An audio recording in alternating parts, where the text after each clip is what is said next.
아멘. 오늘은 소망을 주심을 감사하자, 소망 주심에 감사하자라는 제목으로 여러분과 함께 은혜를 나누고자 합니다. 여러분, 인간은 태어날 때부터 소망을 가져야 하는 존재로 태어나게 됩니다. 그래서 어린 아이들도 소망이 있잖아요. 그래서 학교 갈 날을 손꼽아 기다리기도 하고, 자기 생일에 무엇을 받을까 기다리기도 하고, 또 어른들도 나름대로 소망을 품고 그 꿈과 소망을 이루기 위해서 달려가고 있습니다. 근데 중요한 것은 우리가 무엇에 소망을 두는가가 중요한 거죠. 돈에 소망을 두는 사람은 돈이 사라지면 소망도 같이 사라질 수밖에 없습니다. 또 명예나 부귀영화에 소망을 두는 사람도 그런 것들이 사라지게 되면 소망도 함께 사라지게 되는 거죠. 요즘 청년들을 예전이지만 이제 3포 세대다, M포 세대다 이야기를 하지 않습니까? 그래서 연애, 결혼, 출산을 포기했다, 취업도 포기했다. 그런데 이렇게 당연하게 여기는 것들을 할 수 없다라고 생각하는 이유는 그들 가운데 더 나아질 것이라는 소망이 없기 때문에 그런 거죠. 그러니까 청년들이 인생이 너무나도 고달프고 힘이 드는 겁니다. 눈에 총기가 사라지고요, 살고자 하는 의욕이 없어집니다. 우리가 이 땅의 것에 소망을 두면 결국 좌절과 실패를 경험하게 되고 소망을 잃어버리게 되는 거죠. 그런데 예수님을 믿는 사람들은 소망을 다른 곳에 두는 거죠. 시편 62편 5절 말씀 같이 한번 읽어보겠습니다. 시작. 나의 영혼아 잠잠히 하나님만 바라라. 물은 나의 소망이 그로부터 나오는도다. 여러분, 소망을 어디에 두어야 됩니까? 하나님께 두라라고 말씀하고 있어요. 하나님께 소망을 두고 진정한 소망은 하나님으로부터 나온다라고 말합니다. 불확실한 세상 가운데서 확실하신 하나님께 소망을 두면 우리는 흔들리지 않는 거죠. 내년 어떻게 될까? 앞으로 경제는 어떻게 될까? 내 인생은 어떻게 될까? 우리가 다 알 수 없습니다. 그러나 하나님께 소망을 두면 내 마음이 잠잠히 하나님을 바라볼 수 있는 것입니다. 하나님이 주시는 소망이 넘치는 삶을 살아갈 수 있습니다. 그래서 오늘 본문 말씀을 보면 성도가 가지는 소망에 대해서 우리에게 가르쳐 주고 계시는 거예요. 가장 먼저 보시면 소망의 하나님이라고 이야기를 하고 있습니다. 왜 우리가 소망을 가질 수 있냐면 하나님이 소망의 하나님이시기 때문에 그런 겁니다. 여러분, 로마서의 배경이 되는 로마 제국은 다양한 종교와 문화를 포용했던 그런 제국이었습니다. 그런데 딱 하나 조건만 만족시키면 됩니다. 그게 뭐냐면 황제를 숭배하는 거예요. 황제 앞에서 절을 하는 겁니다. 그러면 모든 종교와 문화를 인정해 주겠다라는 거예요. 그런데 초대교회 성도들은 황제 숭배를 거부했던 것이죠. 하나님께서는 우상을 숭배하지 말라라고 말씀하셨기 때문에 황제 숭배를 안 하는 겁니다. 그러니까 로마에 있던 기독교인들이 주변 사회의 압박을 받고 이 믿음을 지켜내는 것이 참 쉽지가 않았어요. 여러분이 로마 교회 성도라면 어떠실 것 같습니까? 신앙을 지킬 수 있을 것 같습니까?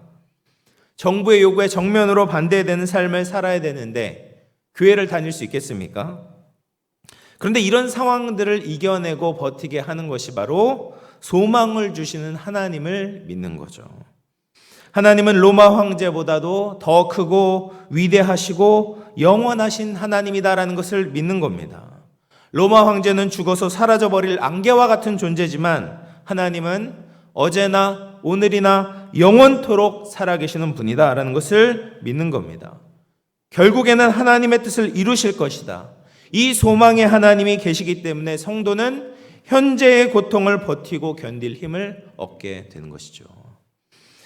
폴 투르니에라는 스위스 내과 의사이자 또 정신의학자이고 또 기독교 저술가가 있습니다. 그가 쓴 책 중에 이제 듣는 기라는 신앙 간증집이 있습니다. 근데 그 책에 이런 내용이 있습니다. 이 폴 투르니에 박사랑 그 아내가 굉장히 금술이 좋았다고 해요. 그래서 한 번은 그리스에 휴가를 갔다가 갑자기 아내가 심장마비를 일으켜서 죽게 된 거예요. 근데 죽기 직전에 아내가 평화스러운 미소를 띄우면서 이 폴 투르니에 박사에게 이렇게 이야기를 했습니다. 여보, 오늘 천국에 도착하면 먼저 가 계신 시부모님을 만나서 정말 즐거울 것 같아요. 그 말을 들은 이 남편이 굉장히 감동을 받은 거예요. 아내가 지금 죽음을 코앞에 두고 있는데 흔들리질 않는 거죠. 마치 기차를 타고 다시 고향으로 돌아가는 것처럼, 사랑하는 가족을 만나는 것처럼 너무나도 태연하고 평안스럽게 받아들이는 것을 보고서 감동을 받게 되는 겁니다. 정말 부활이요 생명이신 예수님을 믿으면 이렇게 되는구나. 아내를 보낸 후에 그의 믿음은 점점 더 강해졌습니다. 소망의 하나님을 받아들이고 부활이요 생명 되신 예수님을 믿게 되니까 그가 가지고 있었던 모든 근심과 걱정이 사라지는 놀라운 자유를 경험하게 되는 것입니다. 그러면서 그는 이렇게 말했습니다. 나는 아내와 육체적으로만 결혼한 부부가 아니라 소망과 믿음 안에서 한 몸이 되어 있었다는 것을 발견했다. 여러분, 하나님은 성도의 진정한 소망의 이유가 되십니다. 그래서 로마서 8장 38절 39절 말씀 우리 같이 한번 읽어보겠습니다. 시작. 내가 확신하노니 사망이나 생명이나 천사들이나 권세자들이나 현재일이나 장래일이나 능력이나 높음이나 깊음이나 다른 어떤 피조물이라도 우리를 우리 주 그리스도 예수 안에 있는 하나님의 사랑에서 끊을 수 없으리라. 아멘. 그 어떤 것도 하나님으로부터 우리를 끊어낼 수가 없는 거죠. 가장 절망스러운 죽음조차 하나님과 우리 사이를 갈라놓을 수 없습니다. 그래서 하나님은 참 소망이 되시는 거죠. 하나님께 소망을 두면 우리의 삶을, 우리 가족의 삶을 영원토록 인도해 주실 것을 확신하게 되는 거예요. 하나님이 우리를 놓지 않으실 것을 믿게 됩니다. 나의 상황과 환경도 결국 하나님께서 선으로 바꾸실 것이라는 것을 소망하며 살아갈 수 있습니다. 이런 소망의 하나님이 계시기 때문에 우리는 감사할 수 있는 거죠. 사랑하는 성도 여러분, 자신이나 자신의 처지 때문에 좌절하거나 낙심하지 마시고 소망의 하나님을 바라보시기를 축복합니다. 우리는 예수님 안에 있기 때문에 망하지 않습니다. 예수님이 살아 계시기 때문에 우리는 산소망을 가질 수 있습니다. 하나님께 소망을 두며 모든 걱정과 근심을 떨쳐내고 축복된 삶, 소망을 넘치는 삶을 살아갈 수 있는 저와 여러분 되기를 주의 이름으로 축원합니다. 두 번째, 오늘 말씀을 보면 소망의 하나님을 믿을 때 어떤 역사가 일어나는가? 모든 기쁨과 평안이 우리에게 주어진다라는 거예요. 여러분, 소망이 없으면 가장 먼저 찾아오게 되는 증상이 바로 우울함입니다. 아무리 좋은 환경에 있어도 소망이 없으면 기쁨이 사라지게 되죠. 반면 소망의 하나님이 우리 마음 가운데 계실 때 우리는 어떤 상황 가운데서도 기뻐할 수 있습니다. 이 기쁨이라는 것은 단순히 좋은 상황에서만 느끼는 감정이 아니라 하나님이 우리와 함께 하신다는 확신에서 주어지는 감정이기 때문에 그런 거죠. 또 하나님께서 우리와 함께 하신다라는 것을 알게 될 때 우리는 평안이 찾아오게 돼요. 소망이 없으면 자꾸 불안하게 됩니다. 그래서 아무리 큰 어려움이 있더라도 하나님의 소망을 우리 마음 가운데 품게 되면 이 평안을 주시는 거예요. 예수님 말씀하셨죠. 내가 너희에게 평안을 준다. 내가 주는 평안은 세상이 주는 것 같지 않다라고 말씀하십니다. 그래서 예수님의 소망이 우리 마음 가운데 머물게 될 때 세상이 줄 수 없는 평안을 얻게 되는 것입니다. 그래서 금세기 이제 최고의 정신과 의사가 되었던 빅터 프랭클이라는 사람이 있죠. 제가 저번에도 말씀드렸는데 아우슈비츠 수용소에서 살아남았던 이제 유대인이었습니다. 그는 감옥 안에 있을 때 동료들이 자꾸 삶을 포기하고 죽어가는 광경을 지켜보면서 이렇게 이야기를 했습니다. 친구 여러분, 저 조그만 창이 보이지 않습니까? 라고 말을 했어요. 그러자 어떤 동료가 신경질을 내면서 대답을 했습니다. 저 창 봐봤자 시커먼 회색 벽밖에 없지 않습니까? 그러자 이 빅터 프랭클이 이렇게 이야기를 했어요. 아니, 그 회색 담벼락 건너편에 있는 맑고 푸른 하늘을 바라봅시다. 밤에도 빛나는 별들을 바라봅시다. 빅터 프랭클은 소망을 발견하고 소망을 계속해서 주려고 했던 것이죠. 그래서 어느 날 이 노동을 하면서 흙 속에서 유리병 조각 하나를 발견하게 돼요. 그것을 가지고 바지 주머니에 몰래 숨겨가지고 돌아왔습니다.